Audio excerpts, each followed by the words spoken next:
تو نبی کریم صلی اللہ علیہ وسلم کے سنتوں کے بہت شیدائی تھے۔ اس کے علاوہ اور کتنی مثالیں موجود ہیں سیدنا معاویہ رضی اللہ عنہ کی کہ نبی پاک صلی اللہ علیہ وسلم کی حدیث آ جائے، آپ کا فرمان آ جائے، اور جہاں کمی کوتاہی دیکھیں لوگوں کی فوراً ٹوکتے اور روکتے تھے۔ جس طرح مسند احمد وغیرہ کی حدیث ہے، نبی کریم صلی اللہ علیہ وسلم کی ایک حدیث سیدنا معاویہ رضی اللہ عنہ نے سنی ہوئی تھی کہ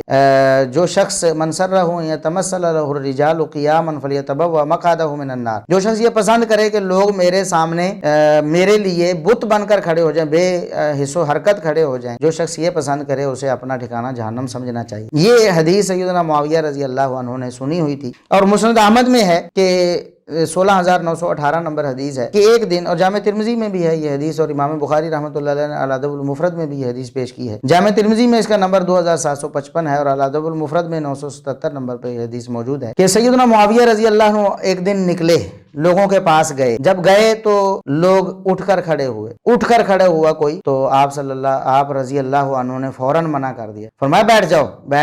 جاؤ، میرے لیے کھڑے ہوئے ہو؟ میں نے محمد رسول اللہ صلی اللہ علیہ وسلم کو یہ فرماتے ہوئے سنا ہے کہ جو شخص اس بات کو پسند کر لے کہ لوگ میرے لیے سیدھے کھڑے ہو جائیں بے حس و حرکت، جس طرح ہمارے ہاں یہ جو سیلوٹ مارتے ہیں، یا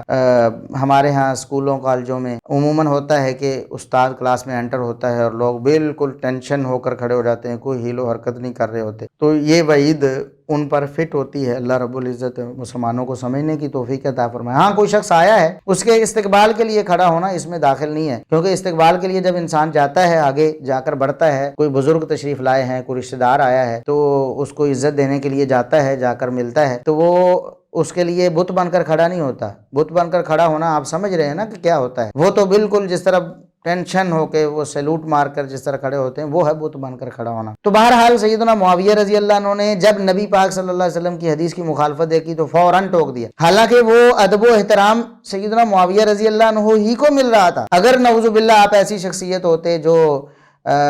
مطلب ہے کہ اپنے آپ کو عزت دلوانا چاہتے ہوں، لوگوں کے ہاں اپنا مقام بنوانا چاہتے ہوں، یا جس طرح لوگ کہتے ہیں اقتدار کے بھوکے نعوذ باللہ اور ظلم و ستم کرنے والے نعوذ باللہ، دیکھیں ایک عزت مل رہی ہے لیکن نبی پاک صلی اللہ علیہ وسلم کی تعلیم کے خلاف ہے، فوراً روک دیا، فرمایا بیٹھ جاؤ۔ اسی طرح فرمایا بیٹھ جاؤ، فوراً بیٹھ جاؤ۔ نبی کریم صلی اللہ علیہ وسلم نے یہ فرمایا ہے۔ آپ کی اداؤں کے، آپ کی سنتوں کے شیدائی